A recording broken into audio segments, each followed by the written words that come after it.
ஸ்னேகா மேமுக்கும் எனக்கும் அவங்க டிரைவர் மூலமாக இது சொல்லணும் மேம். ஸ்னே உங்களுக்கு ஞாபகம் இல்லைல்ல, அதுதான் ஞாபகப்படுத்துகிறோம்.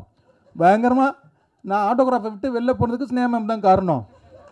அப்போ போகும்போது ஒரு டைலாக் போடுவார் எப்போவுமே, நீ என்னை அண்ணனாக நினைக்கிறதா இருந்தால் ஒர்க் பண்ணு, டைரக்டராக நினைக்கிறதா இருந்தால் ஓடிப்போ அப்படிம்பாரு. அதே மாதிரி அதிகமாக திட்டு நான் தான் வாங்கியிருக்கேன். உண்மையை சொல்லவா? எல்லாருக்கும் வணக்கம். பாவம், இதுக்கு முன்னால் ஒரு படம் பார்த்தீங்க, இது முடிச்சுட்டு இன்னொரு ஆடியோ லான்ச் வேறு இருக்கா? பரவாயில்ல, ஆட்டோகிராஃபில் நாங்கள் பட்ட கஷ்டத்தை விட உங்களுக்கு கஷ்டம் கம்மி தான்.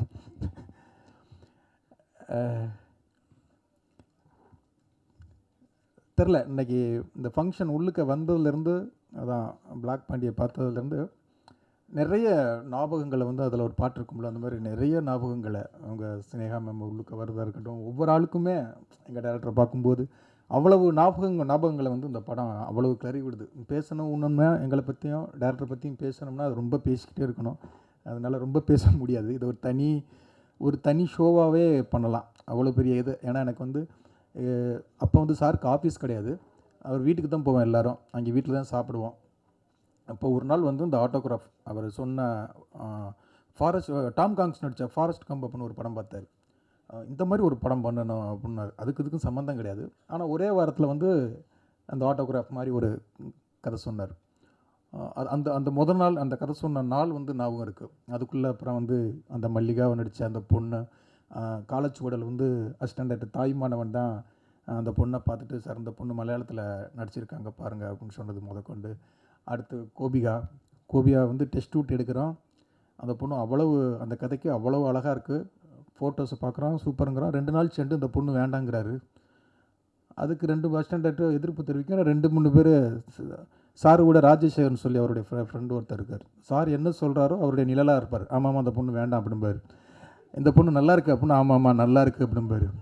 ஓ, ஏன்னா அந்த கேரளா கேரக்டருக்கு வந்து அது அவ்வளவு அழகாக இருக்குது, அவ்வளவு ரசித்து எடுத்துகிட்டு 2 நாளில் வேண்டான்னு சொல்கிறாரு அப்படின்னு நான் சண்டை போடுறேன். நீ வேலையை விட்டு போ அப்படின்ட்டார். ஓகே நான் போகிறேன்னு சொல்லிட்டு போயிட்டேன். அப்போ போகும்போது ஒரு டைலாக் போடுவார் எப்போவுமே, நீ என்னை அண்ணனாக நினைக்கிறதா இருந்தால் ஒர்க் பண்ணு, டைரக்டராக நினைக்கிறதா இருந்தால் ஓடிப்போ அப்படிம்பாரு. நான் போயிட்டு 2 தெரு சுற்றிட்டு அப்புறம் திருப்பி வந்துடுவேன். ஏன்னா நான் இப்போ ஆஃபீஸில் வந்து நான் தான் தங்கியிருக்கேன். அவர் சொன்னால வீட்டுக்கே போக மாட்டார்ண்ணா, அவருக்கு துணைக்கு நான் தான். அவர் சாப்பிடும்போது நான் சாப்பிடணும், யாராவது திட்டுனா ஆமாம் சார் சொல்லணும், எல்லாத்துக்கும் நான். ஆனால் எனக்கு ஒரு பெரிய ஒரு எக்ஸ்பீரியன்ஸ் அது, அந்த இது வந்து.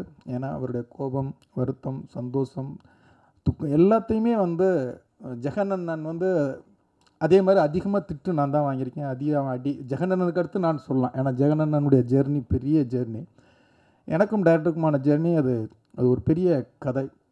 நாங்கள் மாதிரி சண்டை போட்டிருக்க முடியாது யாருமே, எந்த இயக்குனரும் ஒரு உதவி இயக்குனரும் நாங்கள் அடிச்சுக்கிட்டது மாதிரி போட்டிருக்க முடியாது.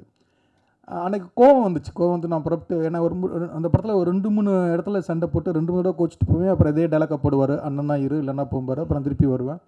அப்புறம் திருப்பி ஸ்னேகா மேம் உள்ளுக்க வர்றாங்க. அவங்கள எப்படி கொண்டு வரோம் அப்படின்னா, இதுக்குள்ளே எல்லாருமே புதுசாக இருக்காங்க, ஒரு மார்க்கெட்டுக்கு ஒன்று என்ன பண்ணலாம் அப்படின்னு பேசுகிறோம். அப்போ வந்து சண்முகராஜுங்கிறவர் தான் ஐடியா கொடுக்குறாரு.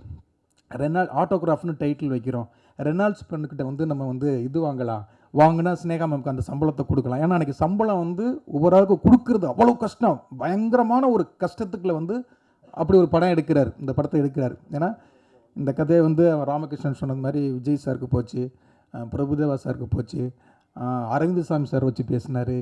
அப்புறம் ஸ்ரீகாந்த் அப்போ ரோஜா கூட்டம்னு ஒரு படம் வருது, அடுத்து அதை வச்சு பண்ணலாம் அப்படின்ட்டு யார்கிட்டே அந்த கதையை எடுத்துக்கிட்டு போயிட்டே இருக்கார். அது அவர் விருப்பப்படவே இல்லை. இந்த படத்தை வந்து அவர் ஆட்டோகிராஃபில் அவர் நடிக்கணும் அப்படின்னா, ஆட்டோகிராஃப் அவர் எடுத்துக்கிட்டு நடிகராக, அதுதான் உண்மை. ஏன்னா அவர் எல்லார்ட்டையும் சொல்ல போனார் அந்த கதையை. அவர் நடிக்க போகிறேன் அப்படின்னு சொல்லும்போது அதுக்கும் இந்த சேகர் சார், அப்புறம் நீங்கள் நடிக்காமல் வேறு யார் நடிக்கிறது அப்படின்ட்டார். நானும் சிம்பதவனும் ஐயோ யார் சார் பார்க்குறது அப்படின்ட்டான். அதுக்கும் முறைக்கிறார் என்னைய. ஃபஸ்ட்டு வந்து அவரை நடிக்கவே கூடாதுன்னு எதிர்ப்பு தெரிச்சது நானும் சிம்புதவன் மட்டும்தான். வேறு எல்லாருமே வந்து ஓகேன்ட்டாங்க. அப்புறம் ராமகிருஷ்ணா அவன் லைட்டாக அங்கிட்டும் வருவான் நல்லாயிருக்கு அப்படின்பா. அப்புறம் சூப்பராக இருக்கும், அப்புறம் யாருமே நடிக்கலாம், அப்புறம் நம்ம நடிச்சிட வேண்டியதுதான் அப்படின்னா. அதில் வேறு எங்கள் மேலே கோபம். படம் ஓடினதுக்கு அப்புறம் எங்களை பார்க்குறாரு, நீ தானடா நடிக்க வேண்டாம்னு சொன்னவன் அப்படின்னு சொல்லி.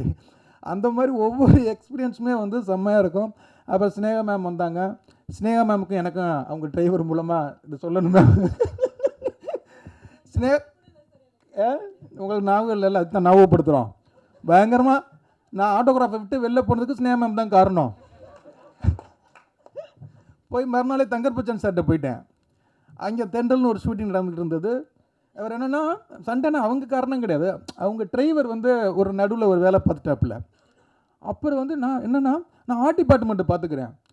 எங்கள் டேரக்டர் பயங்கர கஷ்டப்பட்டு எடுத்துக்கிட்டு இருக்காரு. அதனால் என்ன பண்ணுவேன், சிலிண்டர் வேணும், பாத்திரங்கள் வேணும், என்ன வேணும்னாலும் வீட்டில் கிடக்கிறது பரணியில் அவங்க வீட்டில் அள்ளி வச்சுருப்பாங்களே அக்கா, ராணி அக்கா வச்சுருக்கலாம், எடுத்தாந்து நான் அதை ரெடி பண்ணி அவ்வளோ கஷ்டப்பட்டு அந்த ஆர்ட் டிபார்ட்மெண்ட்டுக்கு ரெடி பண்ணிக்கிட்டு இருப்போம். ஆர்ட் டேரக்டரோட சண்டை வரும், ஆர்ட் டேரக்டர் கோச்சிட்டு போயிட்டாருன்னா அந்த வேலையை நான் தான் பார்க்கணும். மணிரா சார் இடையில அவரை கோச்சிட்டு போயிட்டாரு, அந்த இடத்துல நான் பார்க்கணும். எல்லாமே நானே பார்த்துக்கிட்டு இருக்கேன். என்னையே போய் அவங்க ஸ்னேகாவுக்கு அசிங்கப்பட்டுட்டாரே அப்படின்னு சொல்லிட்டு நான் பேக்கை தூக்கிட்டு போயிட்டேன். நீ போய் என்ன பண்ணுற, உன்னை பார்த்தா ஸ்னேகா மேம்க்கு வந்து கோபம் வரும், மூஞ்சி ஒரு மாதிரி ரியாக்ஷன்லாம் மாறும், அது என் படத்துக்கு பாதிக்கும், நீ போய் ஆஃபீஸில் இருறா அப்படின்ட்டார்.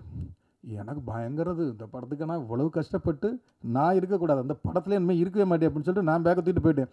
திருப்பி வந்தால் அவர் டைலாக் போடுவார், அண்ணனாக இருந்தால் அண்ணன் நினச்சா நீங்கள் இரு, டேரக்டர் நினச்சா போடாண்டுவார். நான் அதுக்குள்ளே போயிடுறேன், நான் டேரக்டராக தான் நினச்சி உங்களை அப்படின்னு சொல்லிட்டு போயிட்டேன். நான் உண்மையில் இந்த படத்தில் மிஸ் பண்ண, அந்த படத்தில் ஒர்க் பண்ணாலும் இந்த படத்தை நான் ரொம்ப மிஸ் பண்ணேன். ஏன்னா ஒவ்வொரு சீனும் அப்போ அந்த படத்தில் ஒர்க் பண்ணிக்கிட்டு இருக்கும்போது ஒரு ப்ரொடியூசர் இந்த படம் ரிலீஸ் ஆக போகுது, அவர் படங்கள்லாம் வாங்கி ரிலீஸ் பண்ணுவார். ஆட்டோகிராஃப் நீ ஒர்க் பண்ணிடலாமா, எப்படி வருது அப்படின்னாரு. சார் இந்த படம் கன்ஃபார்மாக ஓடும் சார், சூப்பர் ஹிட் ஆகும் சார், இந்த படத்தை வாங்க அப்படின்னா. அவர் சொன்னார், ஏமா சேர மூஞ்சி இல்லாமல் ஆடியன்ஸாக வந்து பார்ப்பாங்க, தேட்டருக்கு வருவாங்க அப்படின்னு சொன்னார். அப்புறம் அதே ப்ரொடியூசர் தான் வந்து இந்த படத்தை வந்து ஒரே செக்கு ஒரு பெரிய அமௌண்ட்டு கொடுத்து சேட்டலைட் வாங்கிட்டு போனார். உங்களுக்கு யாருன்னு தெரியும்னு நினைக்கிறேன். அவர் நான் அவ்வளவு சொன்னேன், அவ்வளவு அசிங்கங்கள், அவ்வளவு கஷ்டங்கள், அவ்வளவு வருத்தங்கள் பட்டாலும் ஒரு படம் நேர்மையாக உண்மையாக இருந்தால் அது ஜெயிக்க முடியும் அப்படிங்கிறது தான் ஆட்டோகிராஃப் இன்றைக்கி எல்லாருமே சேர்ந்ததுக்கு வந்து. ஏன்னா அன்றைக்கி எங்கள் டேரக்டர் பட்ட கஷ்டம்தான் இன்றைக்கும் நாலாம் தயாரிப்பாளருக்கு ஒரு மெரினாங்கிற ஒரு படம் எடுக்கிறதுக்கெலாம் ஒரு பெரிய உதவியாக இருந்தது. நீங்கள் இப்போ என் அசிஸ்டண்ட்டை நான் என்னை அங்கே உட்கார வச்சுட்டு இங்கே பேச வச்சா என்னை கிளின்னு கிளிப்பாங்க. ஏன்னா ஒரு டைரக்டருக்கும் ஒரு அசிஸ்டண்ட்டுக்குமான ஒரு உறவு அதுதான். ஏன்னா நான் டைரக்டராக ஆகும்போது தான் டைரக்டராக இருக்கிறது அதோடைய வேல்யூ எவ்வளோ பெரிய கஷ்டம், அது எவ்வளோ பெரிய டென்ஷனை கொடுக்கும், அது எவ்வளோ பெரிய பொறுப்பில் இருக்கும், நம்மளை நம்பி போடுற ப்ரொடியூசருக்காக நம்ம எவ்வளோ ப்ரெஷரில் இருப்போம் அப்படிங்கிறத நான் டைரக்டர் ஆகும்போது தான், அவர் திட்டி வருத்தப்பட்டு இதனதெல்லாம் நான் டைரக்டர் ஆகும்போது தான் அடடா நம்ம டைரக்டர் எவ்வளோ திட்டிருக்கும் அப்படின்னு வருத்தப்பட்ட நாட்கள் நிறைய நாட்கள் சார். இன்றைக்கி என் அசிஸ்டண்ட்டுகள் என்னை திட்டிக்கிட்டு இருப்பாங்க, அவங்களும் கண்டிப்பாக டைரக்டர் ஆகும்போது அது நம்மளுடைய அந்த இது புரியும். நான் உண்மையிலே உங்கள்கிட்ட நிறைய கற்றுக்கிட்டேன், நிறைய இன்றைக்கும் உங்களுடைய பாதிப்பு எனக்கு நிறைய இருக்கும். ஆஃபீஸ் போடுறது கூட ராமகிருஷ்ணன் ஜெகன்லாம் சொல்லுவார், டேய் ஆஃபீஸோடு அவர் மாதிரியாடா போடணும், உட்காரது கூட நான் அவர் மாதிரி தான் உட்காருவேன், அதை நக்கல் பண்ணிக்கிட்டே இருப்பான் ராமகிருஷ்ணன். வந்து உமாவதி சொல்லுவான், டேய் மண்பா நீ அவர் ரொம்ப பாதிக்கப்பட்டிருக்கடா அப்படின்பாரு. அந்த பாதிப்பு இல்லாமல் படம் எடுக்க முடியாது. உண்மையிலே உமா இந்த படம் வந்து ஜெகன்னா, உமாபதி, தாய்மானவன், சிம்புதேவன், ராமகிருஷ்ணன், ஜெகதீஷு நிறைய எங்களுக்கு ஒரு சொந்தங்களை கொடுத்தது. இன்றைக்கி நாங்கள் சேர்ந்து இதுவாக இருக்கிறதுக்கு இந்த படம் வந்து ரொம்ப ரொம்ப முக்கியம். எங்களுக்கு பெரிய விசிட்டிங் கார்டு இது.